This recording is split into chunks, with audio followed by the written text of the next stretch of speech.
देश भर में आज 37 जगहों पर लगेगा रोजगार मेला। पीएम वीडियो कॉन्फ्रेंस के जरिए 51,000 नवनियुक्त कर्मियों को सौंपेंगे नियुक्ति पत्र। उन्हें संबोधित भी करेंगे पीएम।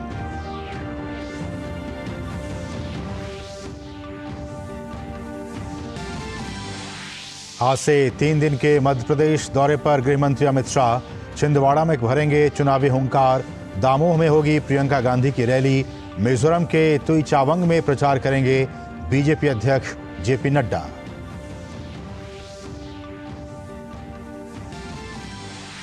राजस्थान विधानसभा चुनाव के लिए आम आदमी पार्टी ने जारी की 21 प्रत्याशियों की दूसरी सूची। आज बस्तर इलाके में कांग्रेस प्रचार की कमान संभालेंगे राहुल गांधी।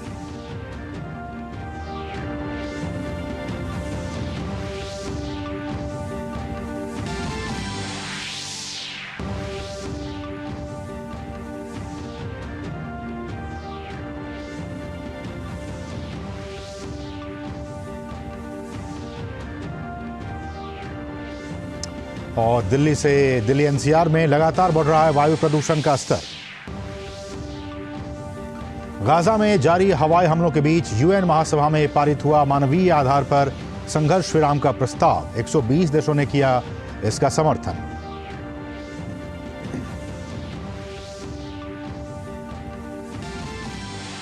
एशियाई पैरा खेलों में भारत ने किया पदकों का शतक पूरा। पीएम मोदी ने जताई खुशी। कहा, एथलीटों की प्रतिभा, कड़ी मेहनत और दृढ़ संकल्प का परिणाम है ये सफलता।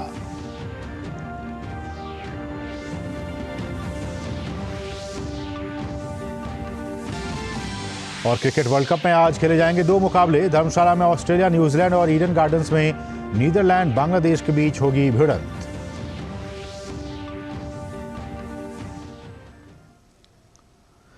नमस्कार, डीडी न्यूज में आप सभी का बहुत बहुत स्वागत है। मैं हूं असीम मिश्रा। पीएम मोदी आज वीडियो कॉन्फ्रेंस के जरिए 51,000 से भी अधिक नए कर्मियों को नियुक्ति पत्र वितरित करेंगे। इस मौके पर प्रधानमंत्री उन्हें संबोधित भी करेंगे। रोजगार मेले का आयोजन देश भर के 37 स्थानों पर किया जाएगा। भर्तियां केंद्र सरकार के विभागों के साथ साथ राज्य सरकारों और केंद्र शासित प्रदेशों में भी हो रही है। नई भर्तियां रेल मंत्रालय, गृह मंत्रालय, डाक विभाग, राजस्व और उच्च शिक्षा सहित विभिन्न मंत्रालयों और विभागों में होंगी। केंद्र सरकार 15 नवंबर से विकसित भारत संकल्प यात्रा शुरू करने वाली है। पीएम मोदी बिरसा मुंडा जयंती, जनजाति गौरव दिवस के मौके पर इसकी शुरुआत करेंगे। झारखंड के खूंटी जिले से इसकी शुरुआत होगी, जिसमें 22 नवंबर से 25 जनवरी 2024 तक देश भर के बाकी जिलों को कवर किया जाएगा। राजस्थान, मध्य प्रदेश, छत्तीसगढ़, तेलंगाना और मिजोरम में आगामी विधानसभा चुनावों के कारण इन राज्यों में बाद में ये यात्रा शुरू की जाएगी। 2047 तक एक विकसित देश का लक्ष्य प्राप्त करने के मद्देनजर लोगों में जागरूकता फैलाने और कल्याणकारी योजनाओं में जन भागीदारी सुनिश्चित करने के लिए विकसित भारत संकल्प यात्रा की ये योजना बनाई गई है। यात्रा के दौरान केंद्र की 20 योजनाओं की प्रमुख विशेषताओं का प्रदर्शन किया जाएगा। और अब बात मेरी माटी मेरा देश की।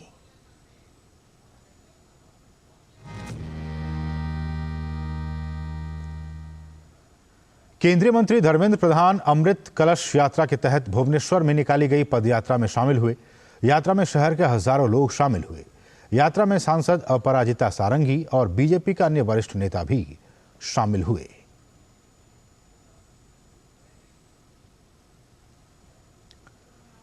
वहीं यूपी के बहराइच से अमृत कलश को 14 विकास खंडों से लाकर जिला मुख्यालय पर आयोजित एक भव्य समारोह में इकट्ठा किया गया।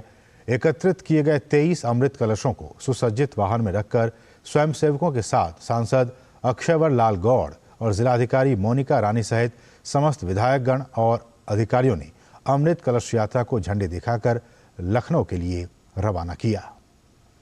सांसद अक्षयवर लाल गौड़ ने कहा कि हमारे देश के वीर शहीद जिन्होंने अपने देश की आज़ादी के लिए अपनी कुर्बानी दे दी, उनकी याद में हर घर से एकत्रित मिट्टी के सहयोग से एक अमृत वाटिका नई दिल्ली में बनाई जाएगी। मेरा माटी मेरा देश कार्यक्रम के अंतर्गत गांव से होने के बाद हम सब जानते हैं कि बहराइच जनपद में 12 और 13 अक्टूबर को हर ब्लॉक पर से कलश आया और वहाँ पर एकत्रित हुआ। इंडिया गेट के पास, जैसा माननीय प्रधानमंत्री जी ने कहा है, देश के जो हमारे शहीद हैं, हमारे जो सेना के जवान हैं, जो हमारे पुलिस के जवान हैं, उनके सम्मान में वहाँ पर एक वाटिका बनाई जा रही है। और वहीं जिलाधिकारी मोनिका रानी ने कहा कि इस अभियान का मकसद उन बहादुर स्वतंत्रता सेनानियों और वीरों का सम्मान करना है जिन्होंने देश के लिए अपने जीवन न्यौछावर कर दिए। मेरी माटी मेरे देश का जो ये कार्यक्रम था, जो पहले गांव-गांव में हुआ, घर-घर में हुआ, वहां से मिट्टी जो है ली गई, पंचप्रण की शपथ दिलाई गई, 75 पौधों का रोपण हुआ, जो भी हमारे स्वतंत्रता सेनानी थे उन्हें सम्मानित किया गया और उसी क्रम में फिर ब्लॉक पे कार्यक्रम हुआ। 13 अक्टूबर को कार्यक्रम हुआ और उसी के बाद जो है अगला पड़ाव है वो आज जिला स्तर पे कार्यक्रम का आयोजन हो रहा है। ने भी आपको सुंदर सुंदर ये कलश दिखाई दे रहे हैं जो हमारे गांव की, हमारे ब्लॉक की मिट्टी है। ये हमारे मुख्यालय पे लखनऊ जाएगी और लखनऊ से फिर जो है दिल्ली जाएगी। और मेरी माटी मेरा देश अभियान के तहत नागालैंड और मेघालय से कलश में पवित्र मिट्टी लेकर आए युवाओं का नई दिल्ली रेलवे स्टेशन पर शानदार स्वागत हुआ। राष्ट्रभक्ति से ओतप्रोत इन युवाओं को मेरी माटी मेरा देश अभियान को देश की विविधता में एकता का प्रतीक बताया। आइए देखते हैं ओपी यादव की एक खास रिपोर्ट।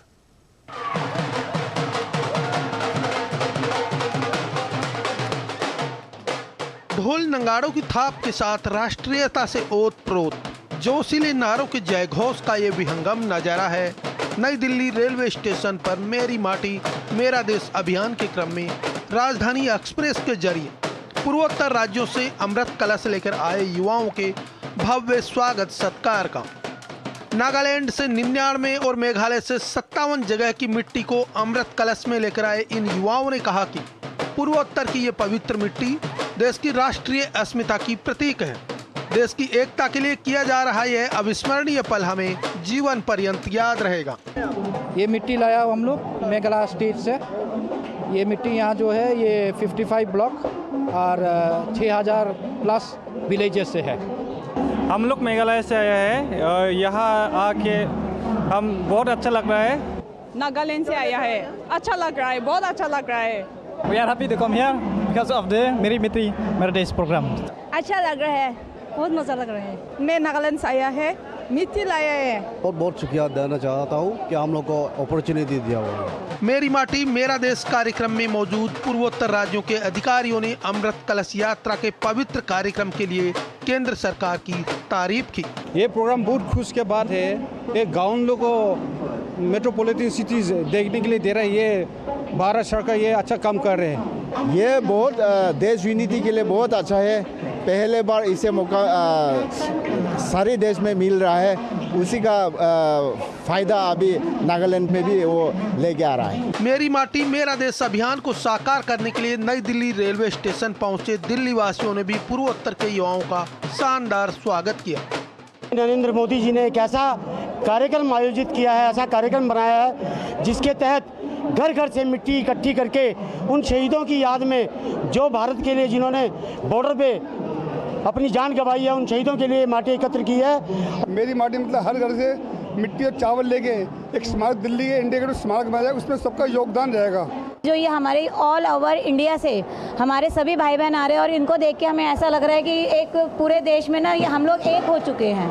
पूर्वोत्तर की सौंधी माटी की सुगंध से महकते मेरी माटी मेरा देश अभियान को सफल बनाने के लिए केंद्रीय संस्कृति मंत्रालय के कार्मिकों और वॉलंटियर्स के अलावा नई दिल्ली स्थित नागालैंड व मेघालय भवन के अधिकारियों ने महत्वपूर्ण भूमिका निभाते हुए न केवल राजधानी एक्सप्रेस के आते अतिथि छात्रों की अगवानी की, बल्कि पूरे मान सम्मान के साथ अमृत कलश को गंतव्य तक पहुंचाने की महत्वपूर्ण जिम्मेदारी भी निभाई।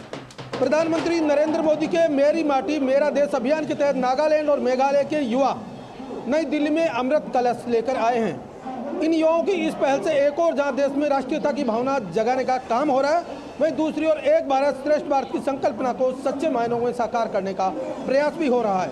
मेरे सहयोगी कैमरामैन आशीष शर्मा के साथ में OP Yadav, DD news, Delhi. और अब बात करेंगे विधानसभा चुनावों की।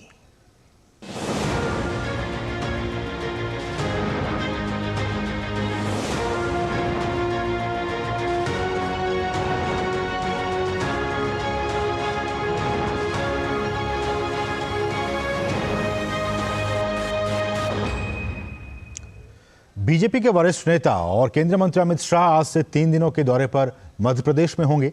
आज पहले दिन अमित शाह कांग्रेस प्रत्याशी और पूर्व मुख्यमंत्री कमलनाथ के गढ़ में होंगे और जुन्नार देव में चुनावी हुंकार भरेंगे। हालांकि इससे पहले भी अमित शाह छिंदवाड़ा जा चुके हैं। दरअसल पार्टी इस बात पर पूरा जोर लगा रही है कि कमलनाथ को उनके ही घर में घेरा जाए।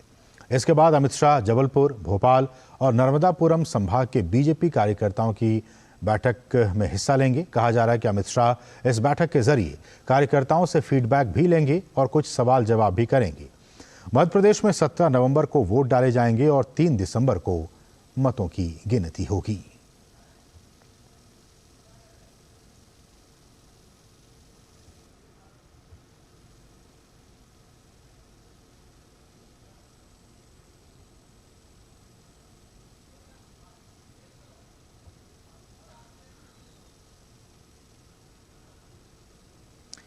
और मध्य प्रदेश के महासंग्राम में आज कांग्रेस महासचिव प्रियंका गांधी भी चुनाव प्रचार करेंगी। आज वो दामोह में होंगी। दोपहर करीब 12 बजे उनके साथ पूर्व मुख्यमंत्री कमलनाथ भी आएंगे। प्रियंका गांधी की रैली महाराणा प्रताप ग्राउंड में होगी। ये बुंदेलखंड का उनका पहला दौरा होगा। मध्य प्रदेश में टिकट बंटवारे के बाद जहां कांग्रेसी खेमे में कई जगहों पर पार्टी नाराजगी का सामना कर रही है, तो सड़कों पर भी विरोध प्रदर्शन हो रहे हैं। ऐसे में कांग्रेस अपनों को मनाने के साथ अंतर्कलह खत्म करने के लिए कोशिशें भी कर रही हैं। लिहाजा आज की प्रियंका गांधी की रैली को काफी अहम माना जा रहा है।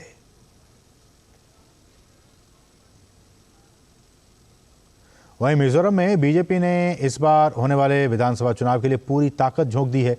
पार्टी के बड़े नेता यहां जमकर प्रचार कर रहे हैं। खुद पार्टी अध्यक्ष जेपी नड्डा भी यहां मौजूद हैं।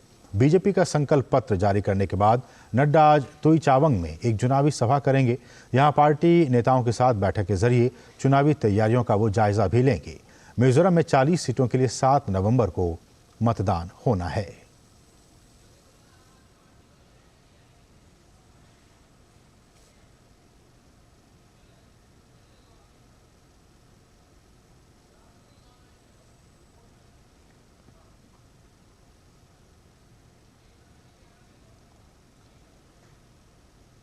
और आम आदमी पार्टी ने राजस्थान विधानसभा चुनाव के लिए 21 उम्मीदवारों की दूसरी सूची की घोषणा की। आपकी दूसरी लिस्ट में बीकानेर पश्चिम से मनीष शर्मा को टिकट दिया गया है। बहरोर से हरदान सिंह गुर्जर को उम्मीदवार बनाया गया है। संचौर से रामलाल बिश्नोई, खानपुर से दीपेश सोनी को जगह मिली है।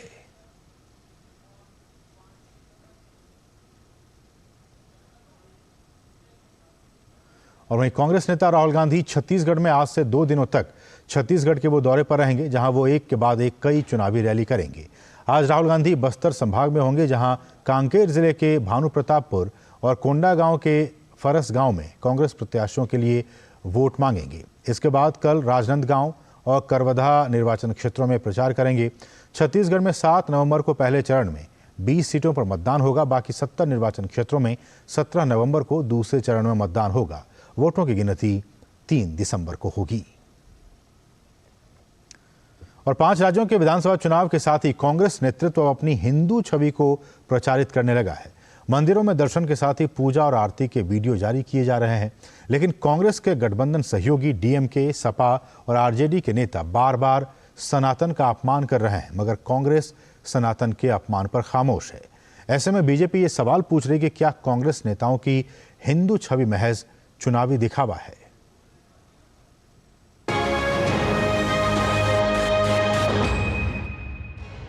पांच राज्यों में विधानसभा चुनाव को लेकर राजनीतिक सरगर्मियां बढ़ने के साथ ही मतदाताओं को लुभाने की कवायद भी तेज हो गई है। चुनावी मौसम में सनातन के अपमान पर खामोश रहने वाली कांग्रेस भी अब हिंदुत्व के रंग में नजर आने लगी है। कांग्रेस के नेता जिन्होंने अब तक सनातन को नष्ट करने की डीएम के नेता उदयनिधि स्टालिन की अप्रिय टिप्पणियों की निंदा तक नहीं की, बल्कि प्रियांक खड़गे और कार्ति चिदंबरम जैसे कांग्रेस नेता तो इसके बचाव में उतर आए थे।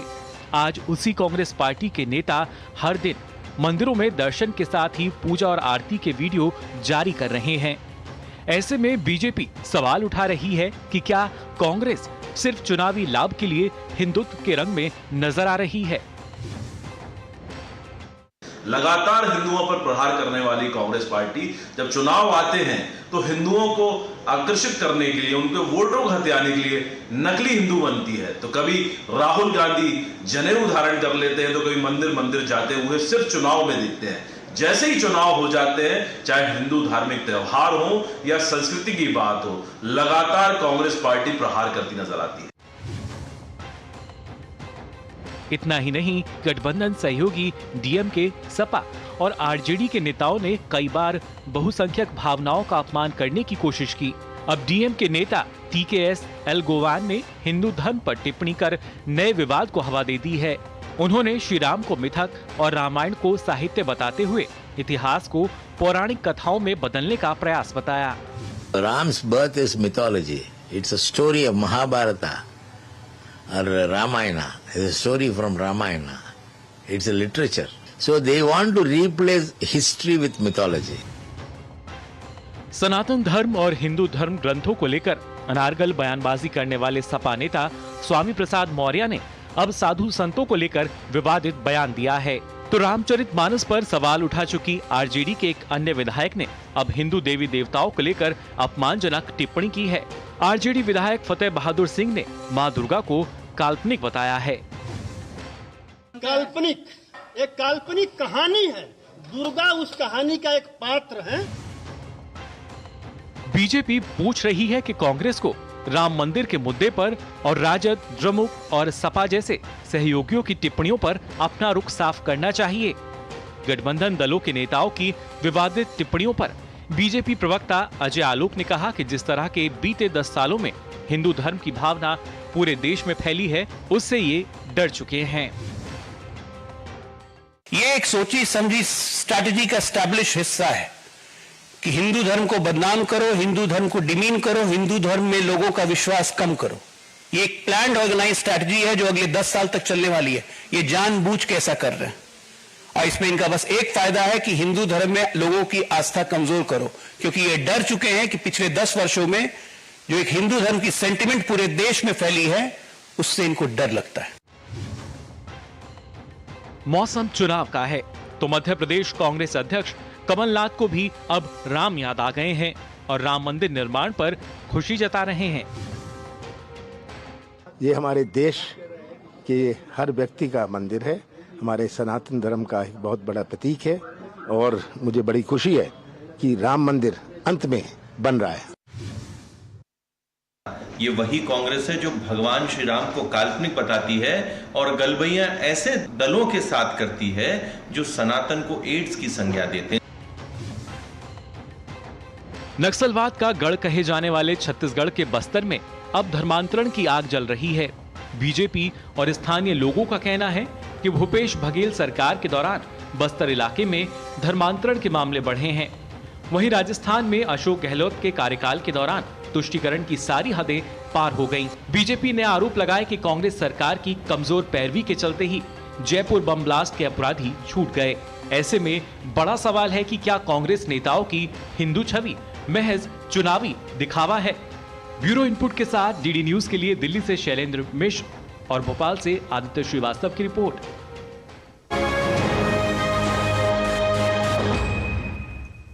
रुकें एक छोटे से ब्रेक के लिए, आप देखते रहिए डीडी न्यूज। साल, बरस और सदी नहीं, एक युग गुजर जाएगा। उम्र न पूछो वंडर की, जब फर्क नजर आएगा। वंडर सीमेंट, फर्क नजर आएगा। खबर खेल जगत से है। चीन के हांगझो में एशियन पैरा गेम्स में भारत ने मेडल के मामले में 100 के आंकड़े को छू लिया है। पीएम मोदी ने एक्स पर अपने संदेश में खिलाड़ियों को बधाई दी है और कहा है कि ये अपूर्व आनंद का क्षण है। ये सफलता हमारे एथलीटों की प्रतिभा, कड़ी मेहनत और दृढ़ संकल्प का परिणाम है। ये उपलब्धि हमें गर्व से भर देती है। खिलाड़ियों, प्रशिक्षकों और ये उपलब्धि हासिल करने में सहायक सभी लोगों का आभार। ऐसी उपलब्धियां हम सभी को प्रेरित करती हैं। ये बताता है कि हमारे युवाओं के लिए कुछ भी असंभव नहीं है। और पीएम मोदी ने rowing PR3 mix double sculls में असाधारण रजत पदक के लिए अनीता और नारायण कोंगनापल्ले को बधाई दी और कहा कि उनका टीम वर्क और समर्पण शानदार ढंग से चमका है। पीएम ने कहा कि ये उपलब्धि देश को गर्व से भर देती है।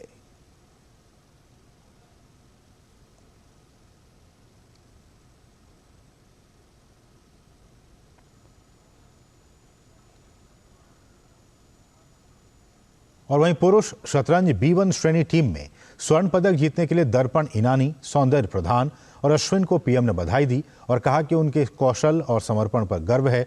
आगे के प्रयासों के लिए भी पीएम ने उन्हें शुभकामनाएं दी। एशियाई पैरा खेलों में पुरुष शतरंज B1 श्रेणी व्यक्तिगत में रजत पदक जीतने पर सौंदर्य प्रधान को भी पीएम ने बधाई दी और कहा कि भारत खुश है।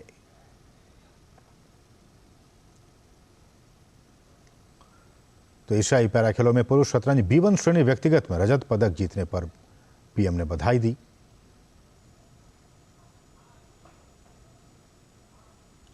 और वहीं पीएम मोदी ने एशियाई पैरा खेलों में पुरुष शतरंज B1 श्रेणी व्यक्तिगत में शानदार प्रदर्शन के लिए दर्पण ईनानी को बधाई दी। उनकी अटूट ताकत और दृढ़ संकल्प ने न केवल उन्हें स्वर्ण पदक दिलाया बल्कि वैश्विक मंच पर भारत की असाधारण प्रतिभा का प्रदर्शन भी किया।